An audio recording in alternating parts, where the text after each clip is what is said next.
Uh, Welcome everyone to this week's IQS seminar.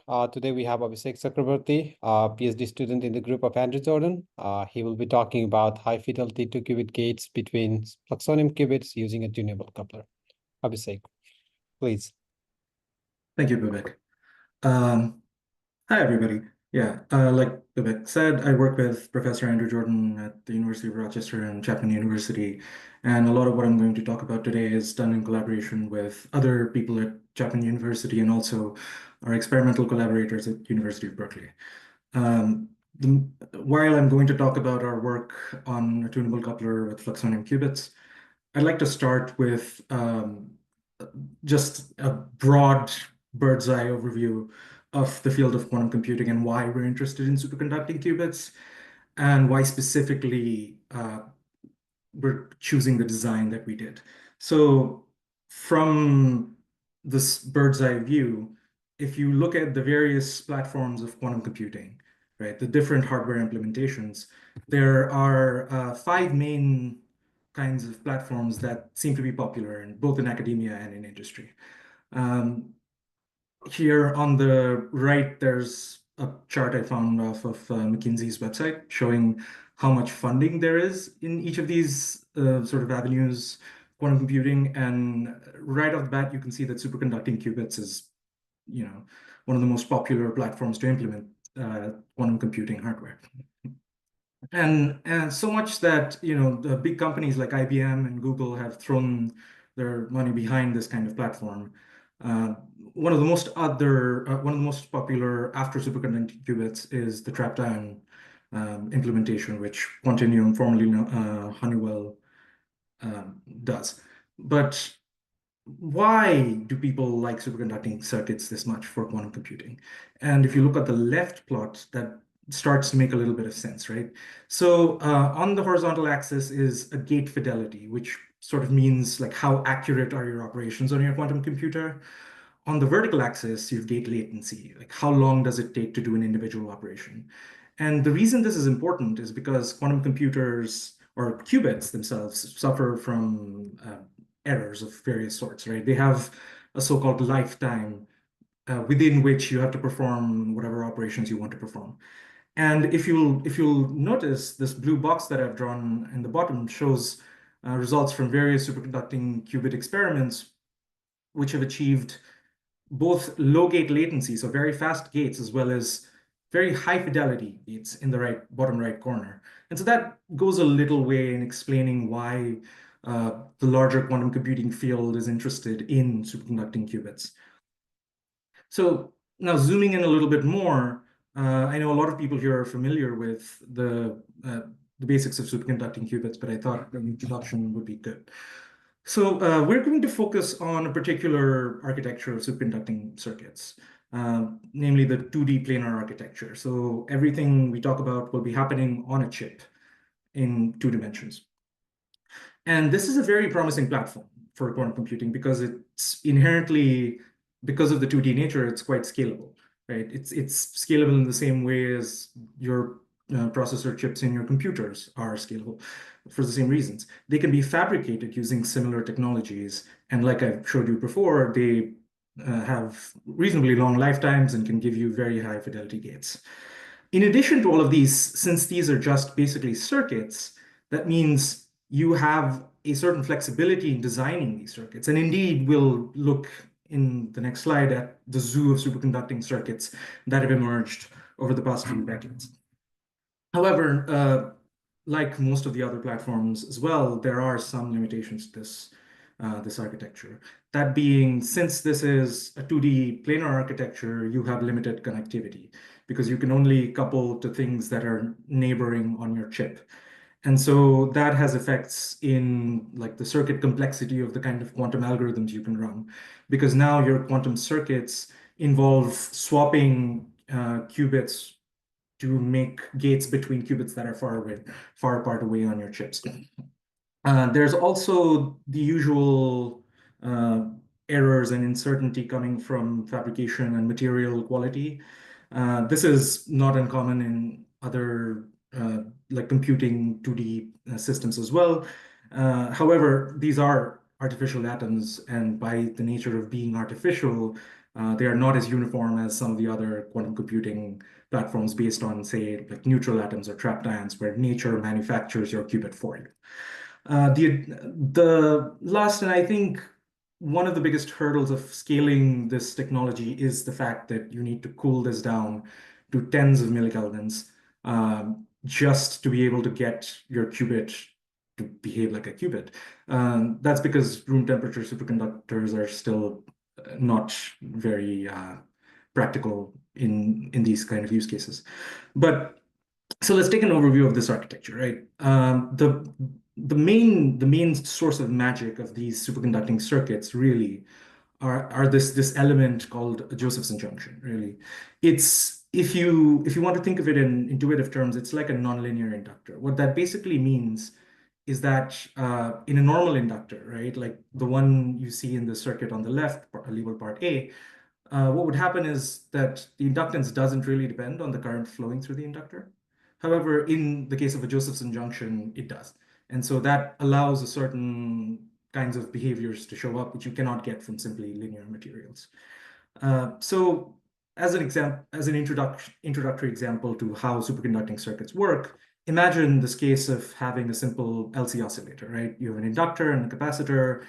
This is a well-known system, even in classical electrodynamics. We know this behaves like a harmonic oscillator.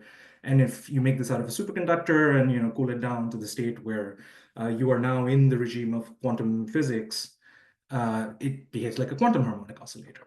And so you might have seen this kind of a parabolic harmonic potential with equally spaced energy levels. And this is a very common system that we study. However, the main drawback to using this system as a qubit is the fact that each of these energy levels are equally spaced, right? Like the consecutive energy gaps are equal. And that means we cannot target any particular set of states, because the way we target states is by sending in, say, radiation at a certain frequency. And if all the frequencies are equal, what ends up happening is if you drive hard enough, you end up getting a classical state in your LC oscillator or a resonator, right?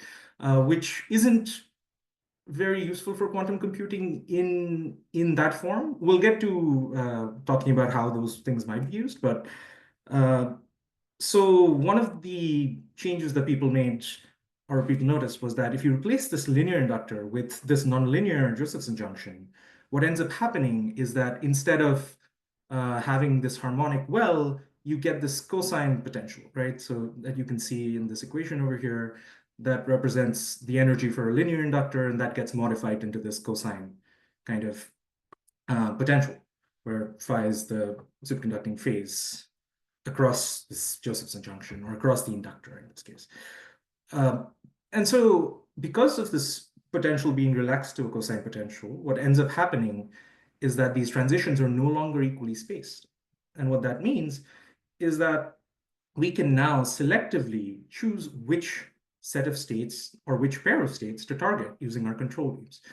And so what is usually done is you take the lowest two energy levels and call them your qubit, right? This particular example shows the potential for something called a transbond. We'll talk a little about what transbonds, what the special things about a transbond. But so sure, that's how you make a qubit. Now, how do you control or measure your qubit, right? So in this middle figure, we see somewhat a typical setup for controlling and reading out these qubits. So the qubit here is shown in this kind of light green color with this, and now you'll notice there are two Josephson junctions and a coil here. We'll get to that later, but this is what effectively allows you to tune the qubit frequencies, so you have some freedom in fabrication and other things. But that's what your qubit looks like in a circuit diagram, right? Now, in order to read out this qubit, what is done is it's coupled to a readout resonator, so a linear resonator, capacitively, so you can see a capacitor here.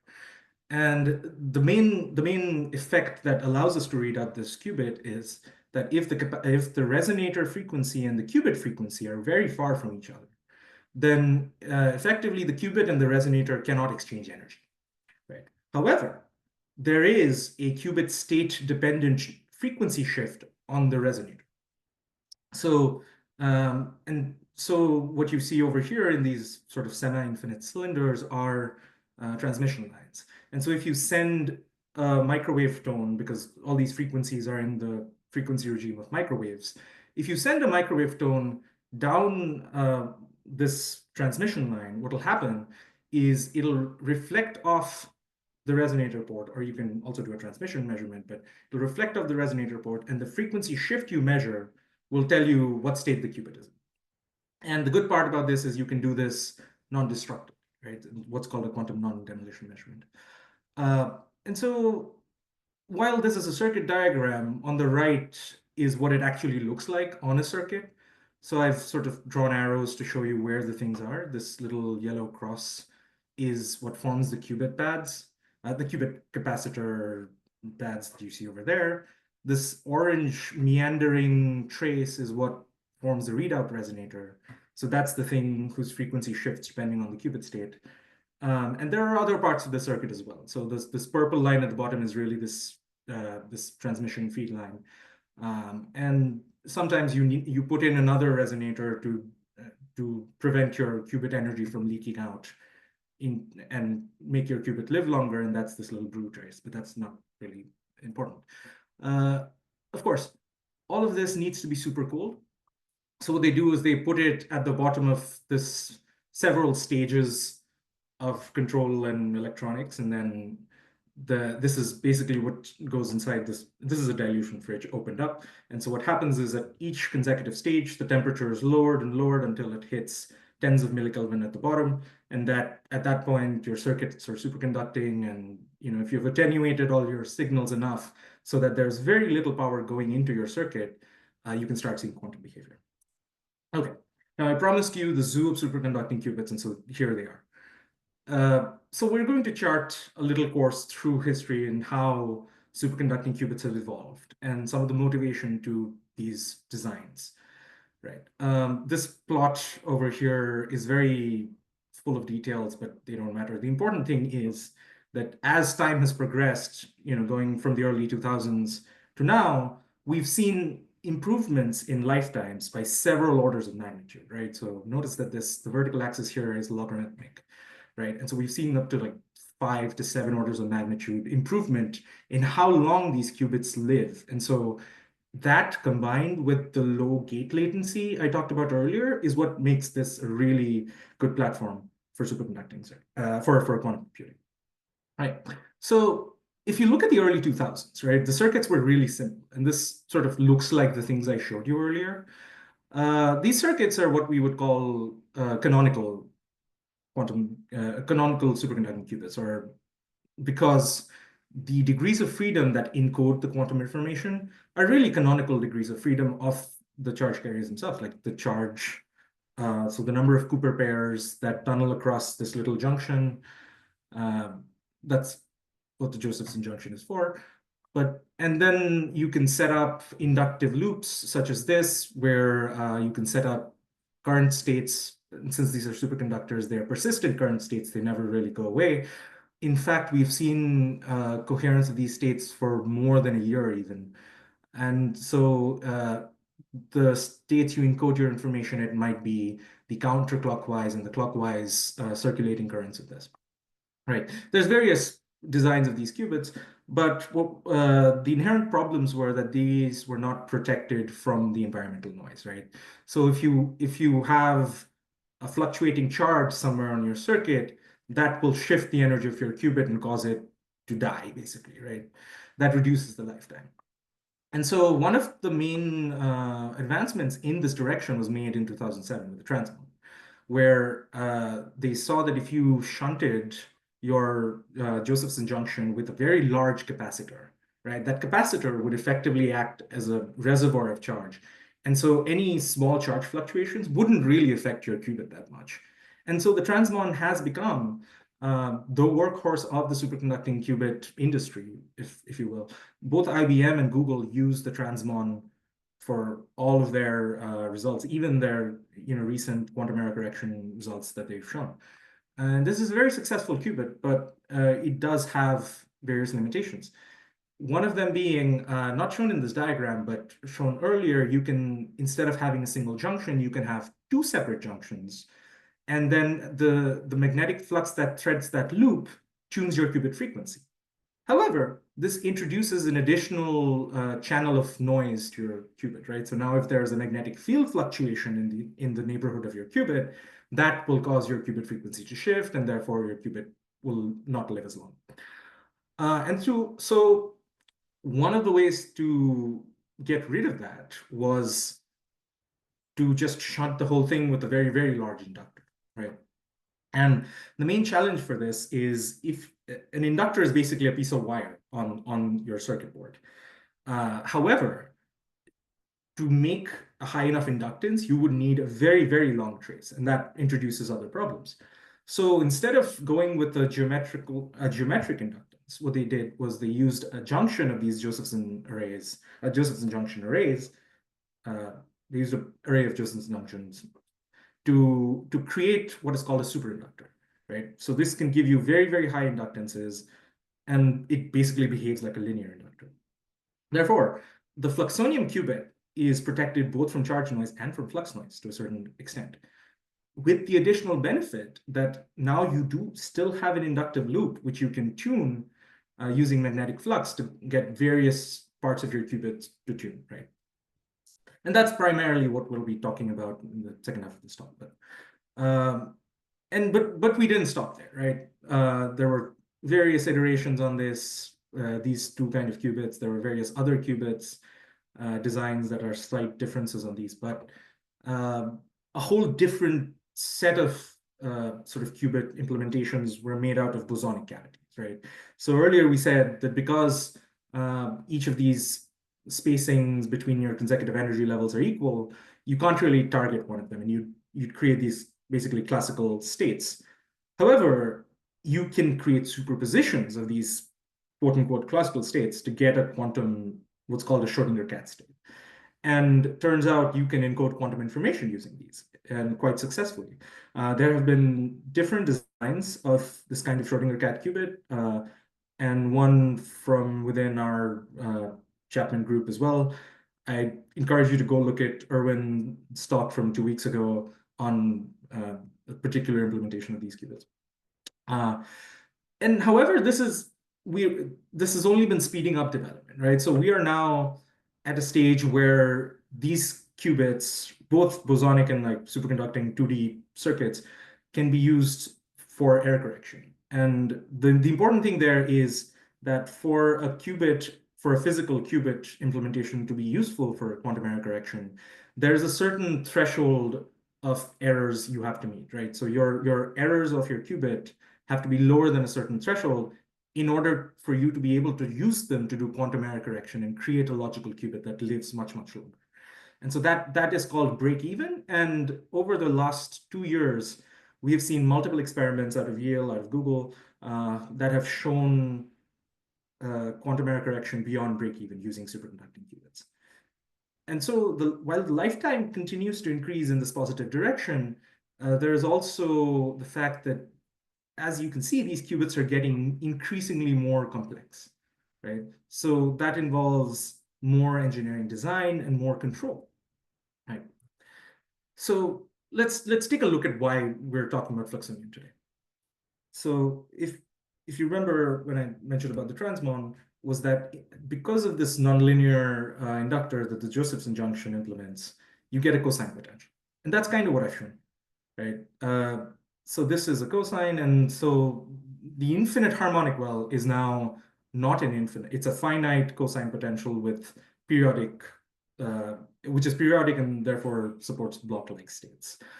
And the important thing here is, because of the anharmonicity, you can target individual transitions, but also because of the large capacitor, you're protected from charge noise.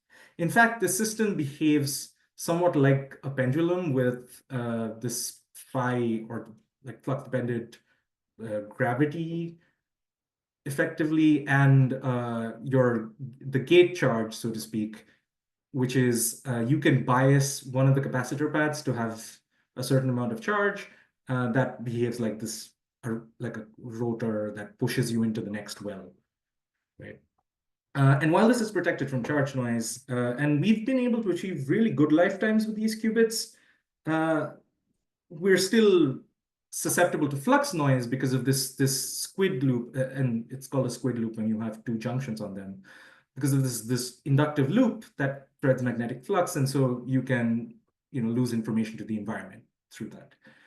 And so 2 years later, they made this design where they took basically the transmon qubit and shunted it with the inductor, like I said. And this inductor is made of a series of these Josephson junctions, which you can see over here. And therefore, you have this large inductive loop. Now, the important part here is different values of magnetic flux threading this loop will allow you to operate this device in different regimes. For instance, if you have 0 external flux threading this loop, then this somewhat behaves like a transmon, where or like a charge qubit largely, where at least for low energies, there's only one well, right?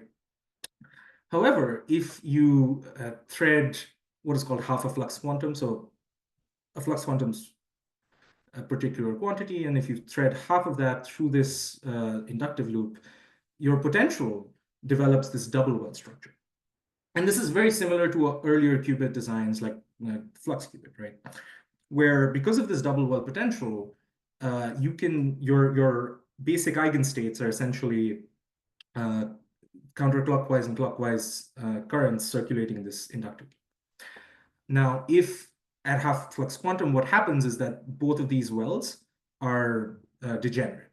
And therefore, the actual eigenstates you have are symmetric and anti-symmetric superpositions of those currents, which you can sort of see, right? So your 0 state, which is blue, is a symmetric superposition of both states, and the one which is red is the anti-symmetric superposition. The other thing is you'll notice that compared to the transmon, where the energy levels are reasonably close together as you go up the well, so the anharmonicity is not very, very large.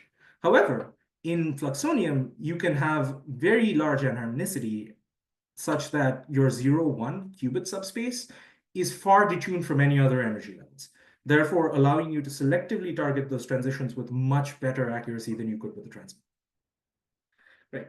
So while that was the basic design of fluxonium, we want to design for a different parameter regime. So we'll talk a little bit about what UC Berkeley's high coherence fluxonium design is.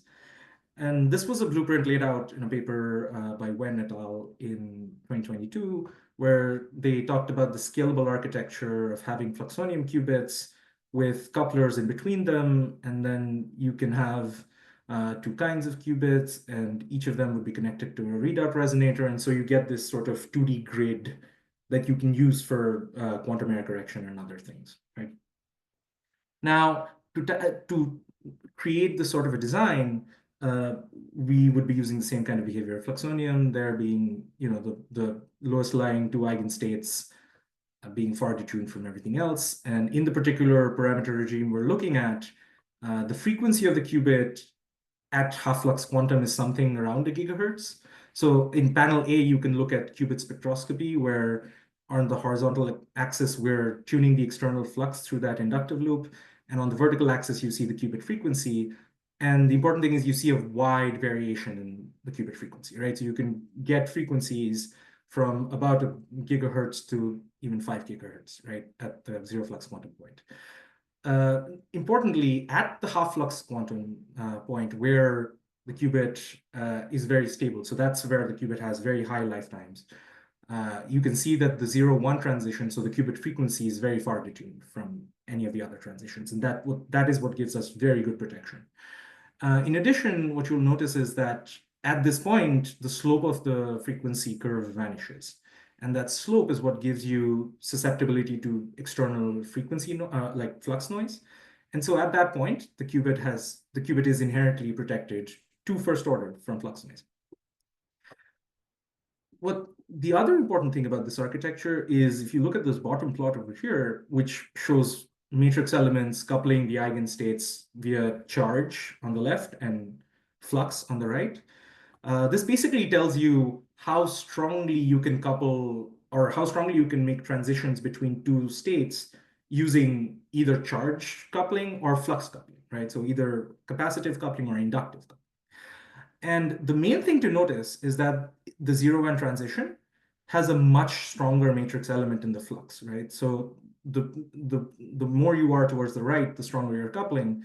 And in fact, not only is it strong, it's like orders of magnitude stronger, right? If you look on the left, the scale only goes from 0 to 1, but on the right, it goes from 0 to 3, and this is almost 3. Therefore, it's become obvious that flux control is the way to go for fluxonium qubits, because they couple very weakly to charge, and they couple very strongly to flux.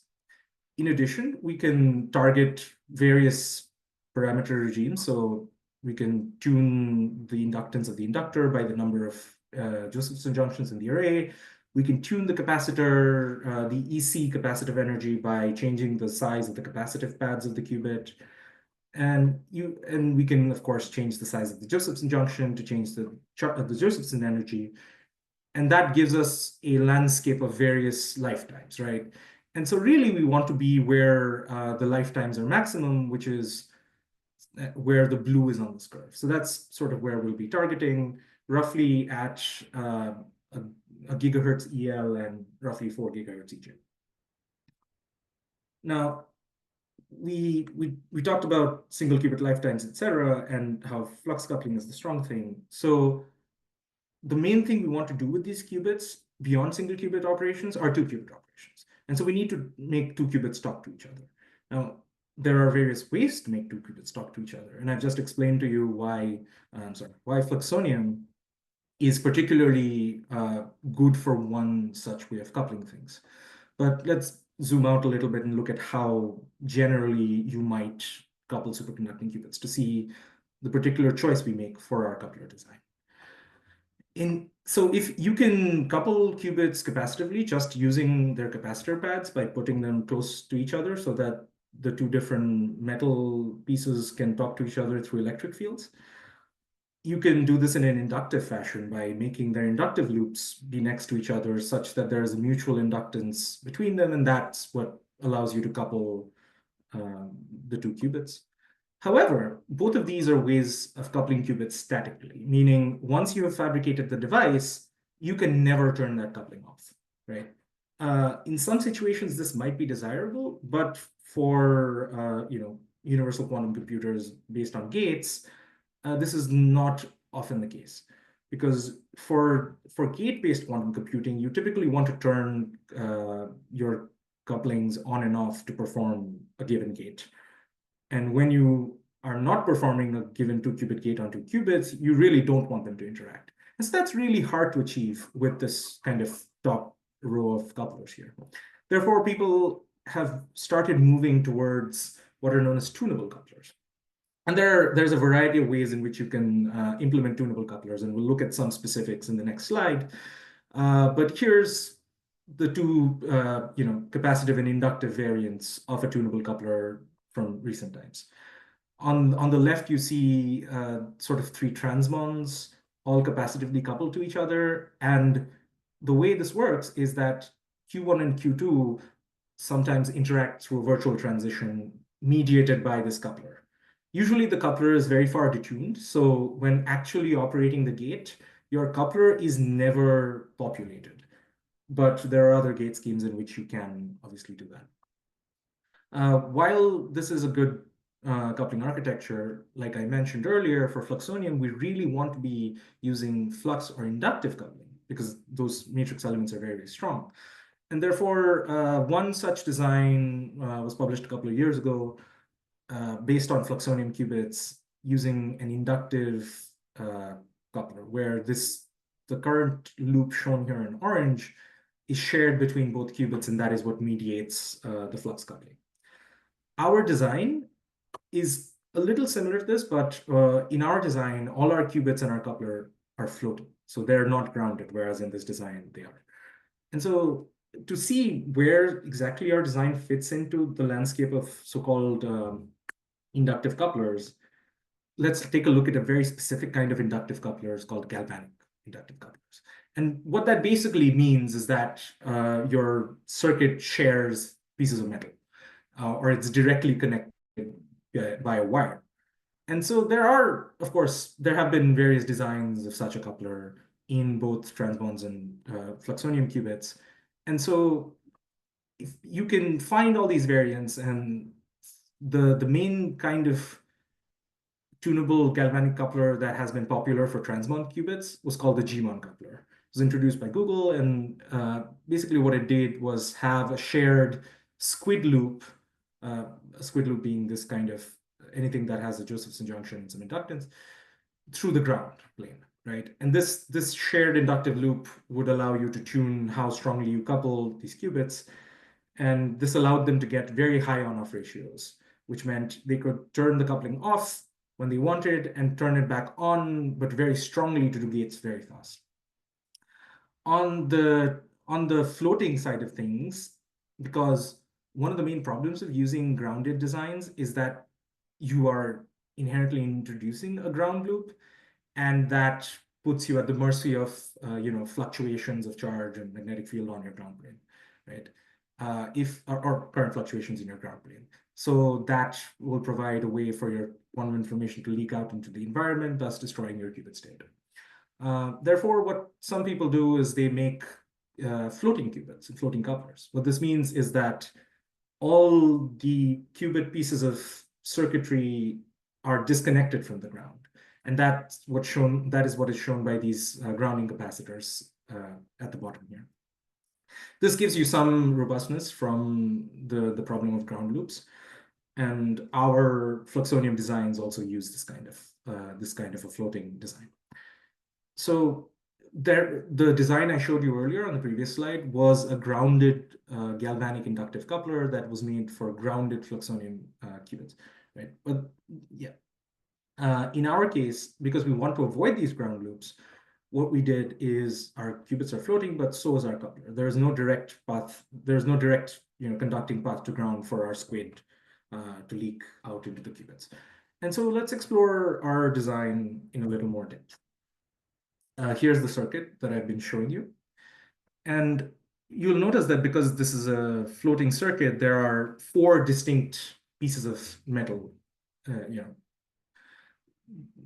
and that basically means that there should be 4 modes in the circuit, right? So your circuit, the number of active nodes, so-called, you have in your circuit, which basically means disconnected superconducting islands.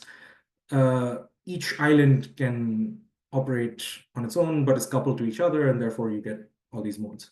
In our circuit, there are 4 distinct modes, and we can characterize each of those. Now, the 2 modes that we actually want our circuit to have are the differential modes between the red and the green nodes here. Those are the fluxonium circuits in our design. And that is what will give us high lifetime, very strong flux coupling, etc. But because we do have 4 nodes, we have 2 additional modes. And there are various ways to look at these modes or characterize them. One of the best, or one of the most convenient ways to look at this are assuming that all these grounding capacitors here shown in yellow are equal. And so one of these modes, the so-called center of mass mode, what that does is it corresponds to the charging up of all these 4 capacitors at the same time. And so therefore, that doesn't really affect any of the other qubit dynamics, and that mode readily decouples from the rest of your circuit. So we really don't need to care about it. There is one last mode in our circuit, and that is what is usually called the sloshing or the breathing mode. And that's shown here at the bottom in blue. So that corresponds to charge oscillations across the squid, which basically means that you have a kind of a qubit mode where both your fluxonium pads are acting as one effective capacitor pad, and the squid here acts as a single effective Josephson junction, right?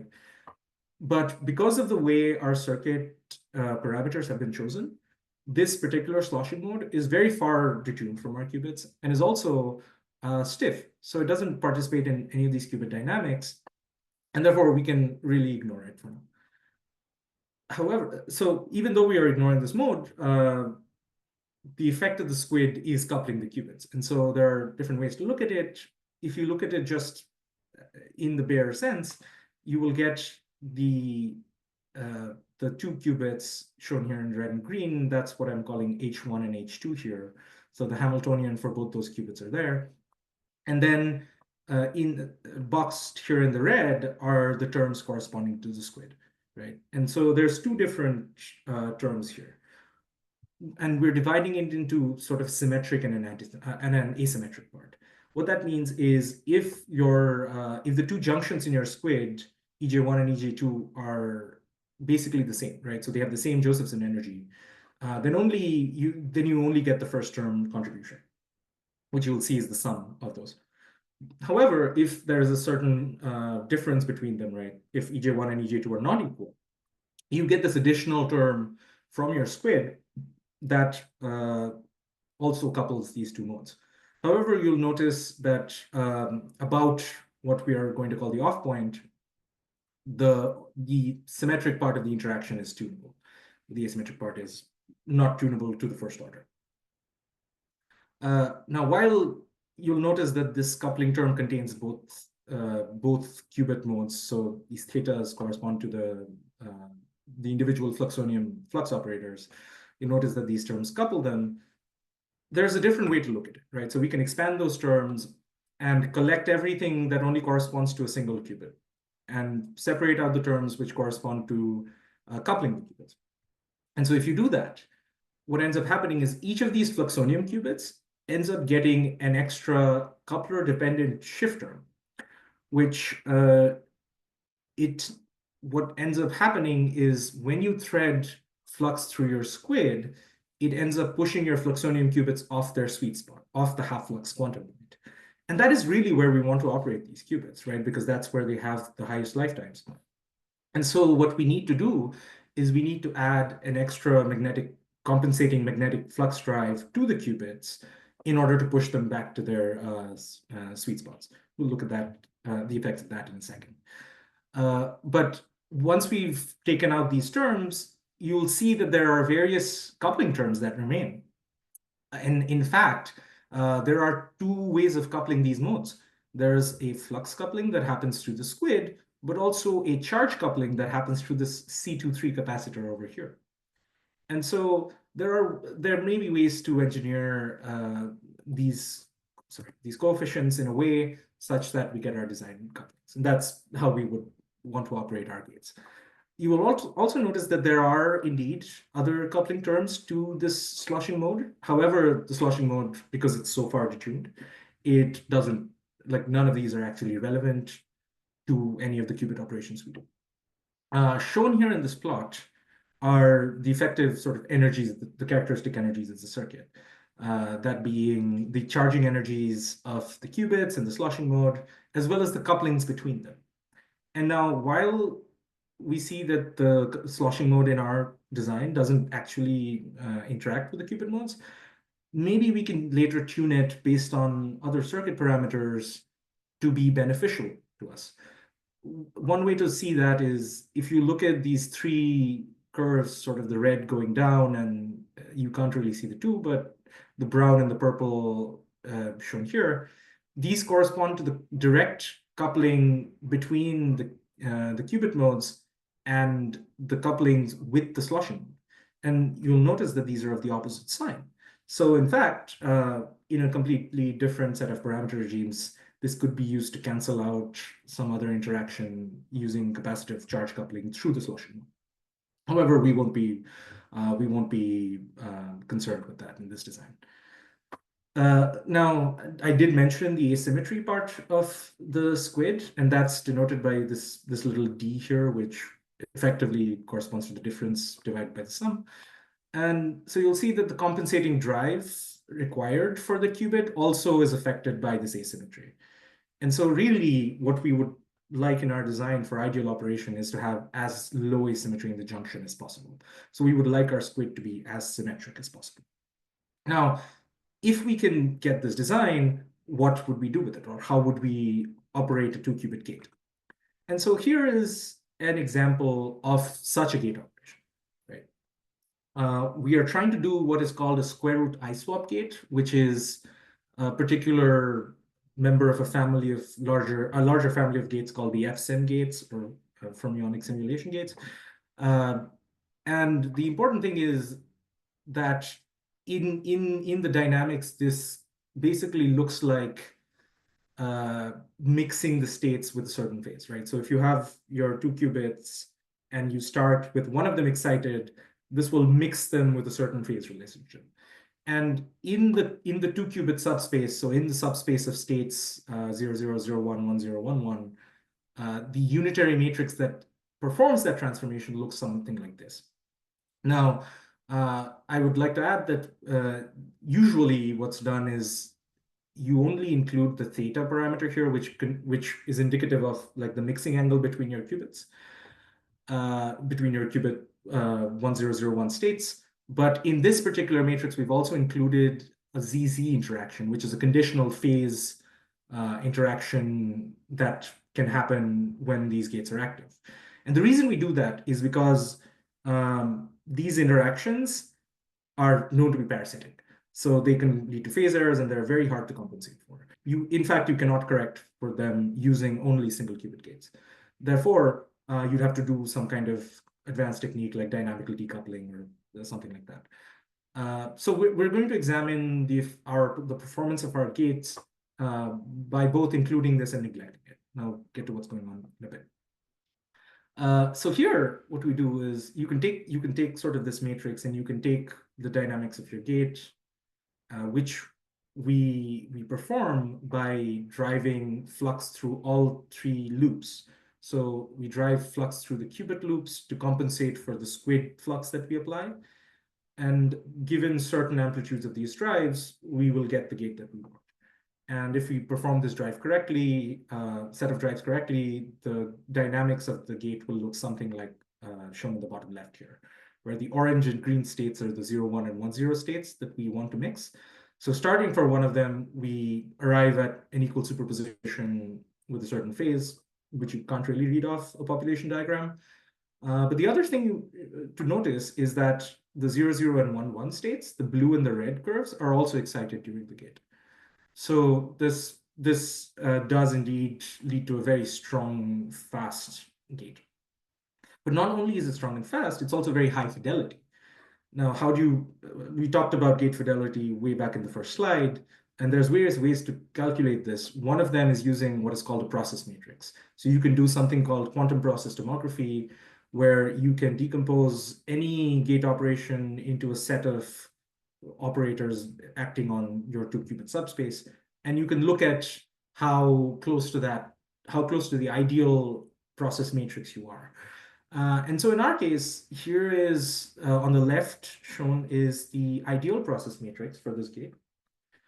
Shown on the right is our simulation for this particular gate operation shown here and below, right? So in this particular example, we've used 2 fluxonium qubits that are 300 megahertz detuned from each other. And so when you turn on the SQUID and apply the qubit correction drives to keep them at sweet spot, we choose a particular amplitude of the SQUID to be our on point, and we pick a particular gate time. And then we can check for where we get the highest fidelity.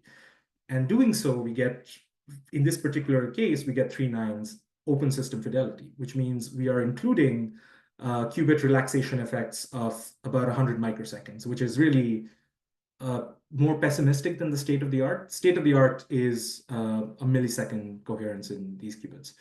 So we see that even with 100 microsecond lifetime, we can get a really good gate with 3 9 fidelities in 20 nanoseconds, right? So that allows us to do multiples of these gate operations within the lifetime of our qubit. Now, I did talk about the ZZ errors earlier that would harm our gate, and you can sort of visually see that in the simulated process matrix, whereas on the ideal matrix, you see a lot of blue in the parts that are low. Here, there are all sorts of colors, right? So those correspond to phases in whatever processes are going on. However, if the amplitude is low enough, that doesn't really bother us. So if we include sort of the inherent ZZ process in the gate, right? So we say we are willing to tolerate the amount of ZZ interaction that will happen during this gate, and we can correct for it later. If we ideally could correct for it, we would get 3 nines of fidelity. However, if we don't correct for it, right? So if we just say, I want no ZZ interaction whatsoever, what is my average gate fidelity in that case? We still get 99.7% fidelity for this particular gate. So what this shows is that in our design, we can achieve low ZZ gates with a really good gate time. So that means strong coupling. Now, to show why that works, you'll see that on this plot here on the right, what we're doing is plotting sort of this strength of the ZZ interaction over this 3-dimensional subspace where each point corresponds to a certain amplitude of squid flux, flux on the qubit A and flux on the qubit B, right? And shown here are really the regions which have sub-megahertz ZZ interaction strength, which is still quite a lot, but you'll notice that there is a large region of very, lightly colored or almost close to white curves in these points. And these are points where your ZZ interaction, even during the ZZ interaction when your gates are off, is very low. So we can pick any of these points and we will get a very high fidelity gate with very low ZZ interaction. And so with that in mind, let's sort of look at the landscape of errors, if you will, when looking at the various controls of this qubit. And so for simplicity, let's take the case where there is no asymmetry now. So we want to look at the perfect gates that we can implement with this design. But as we've seen with the 100 microsecond lifetime, if you can do a gate in 20 nanoseconds, it really doesn't get affected that much by environmental relaxation. So we're also neglecting that effect for these plots. Now, going from left to right, what we're looking at here is how we would tune up a gate, right? So given on the horizontal axis, we are looking at the amplitude of the flux drive on the squid, and on the vertical axis, we're looking at how long we apply the pulse for. And so these regions within these yellow contours are sort of the high fidelity regions, right? So this really, while this says fidelity, what basically is shown here is the error, right? So brighter is better, and you want the error to be as small as possible. So what we see here is that there are various different regions for a given squid flux. So what we would usually do in the lab would be to pick an on point that would be a certain value of squid flux, and then apply that for a duration such that we get a high fidelity gate. And you can see that these high fidelity regions repeat in time, as we would expect. This corresponds to also the ZZ error being very low on these regions.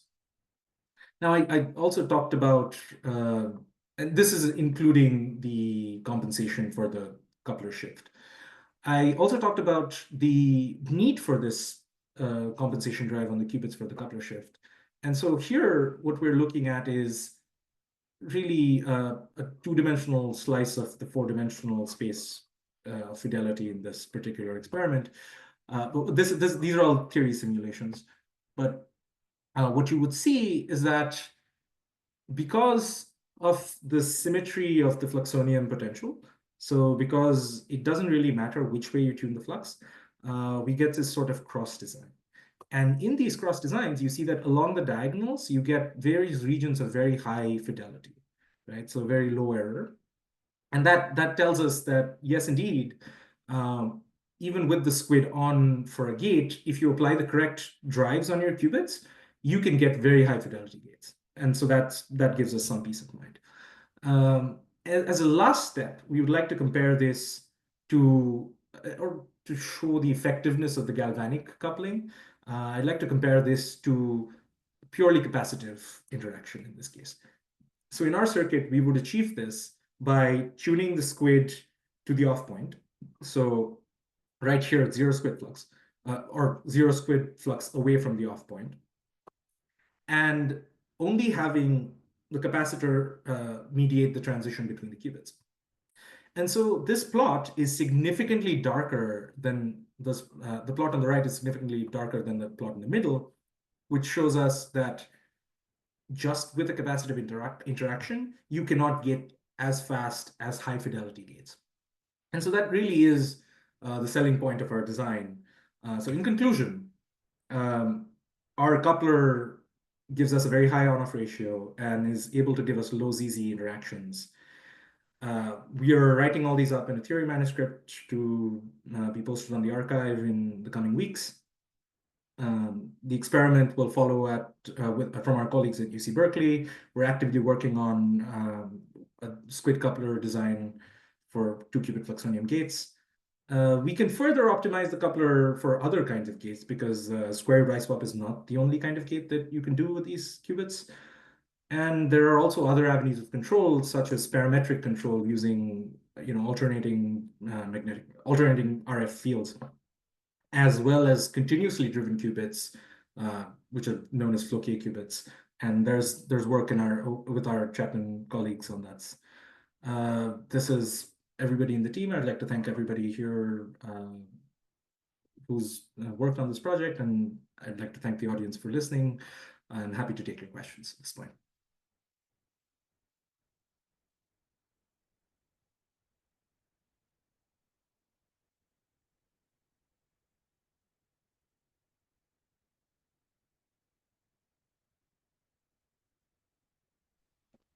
Thank you, Abhishek, for a nice talk.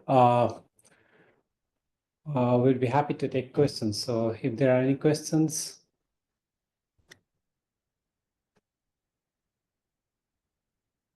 The in-person room is empty today. I'm the only one here. So the questions should come from the Zoom. That's true. Yeah, I have the chat window open if anybody has questions.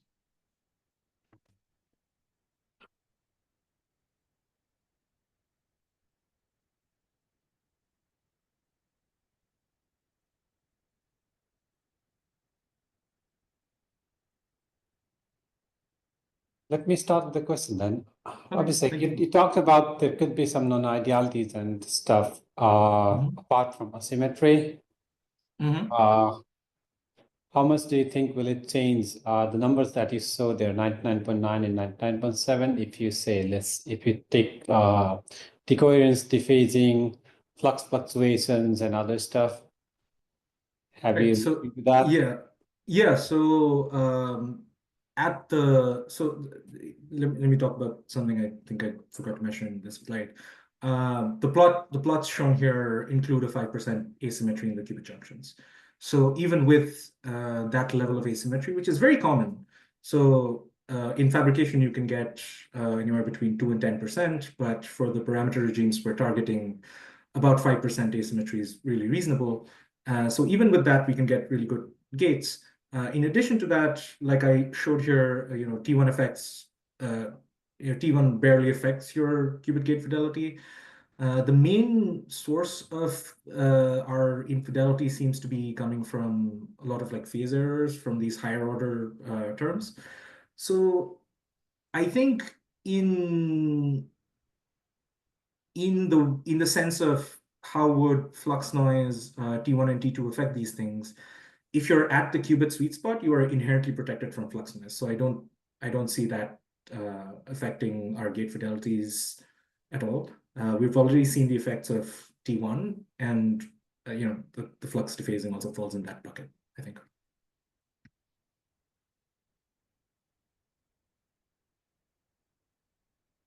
No further questions. Let's thank Abhishek again. Thank you, everybody.